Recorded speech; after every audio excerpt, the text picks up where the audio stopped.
না না তেমন কিছু না, জাস্ট এক্সামের প্রিপারেশান চলছে। আর কলেজটা অনেক সুন্দর, কিন্তু ব্যবহার একদম ভালো না।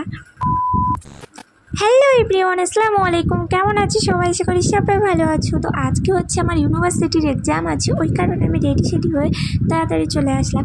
স্কিপ না করে ফুল ভিডিওটা দেখতে থাকো। দেন হচ্ছে আমি কলেজে চলে আসলাম, আর এখানে তো এসে দেখি সবাই এক্সামের জন্য প্রিপারেশান নিচ্ছে। এখন তো সবাই করবে, তাই না? তোমরাও তো এক সময় করতে। তো যাই হোক, আমি একটু দেখছিলাম এখানে দাঁড়িয়ে।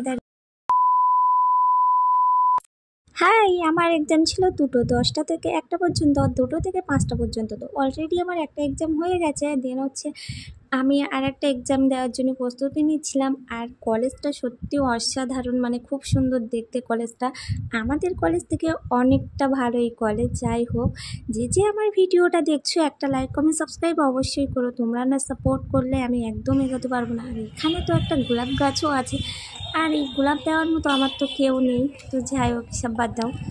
যেহেতু 1 ঘন্টা টাইম ছিল, তো আমি একটু হাঁটতে হাঁটতে চলে আসলাম ফুচকার দোকানে। আমার আবার ফুচকা ছাড়া আর কিছু ভালো লাগে না, তো একটু ফুচকা খেয়ে নিলাম। আর এই কলেজের পরিবেশটা কত সুন্দর, যেটা গাছ, তার গাছের গায়ে নাম লেখা আছে। তো আমার 2টো থেকে এক্সাম ছিল, আমি এক্সাম দিতে চলে এসেছি, কিন্তু এখনও দেখো রুম খুলিনি। তো ওই কারণে দাঁড়িয়েছিলাম, 2টো পার হয়ে গেছে তাও রুম খুলিনি। তো কিছুক্ষণ ওখানে দাঁড়িয়েছিলাম। ওখান থেকে বলেছিল যে টাইম দেওয়া হবে পরে। তো তো আমি আমার সব কিছু রেডি করে নিচ্ছি, যাতে যেই খুলবে সাথে সাথে রুমে গিয়ে সিট নাম্বার দেখা যায়।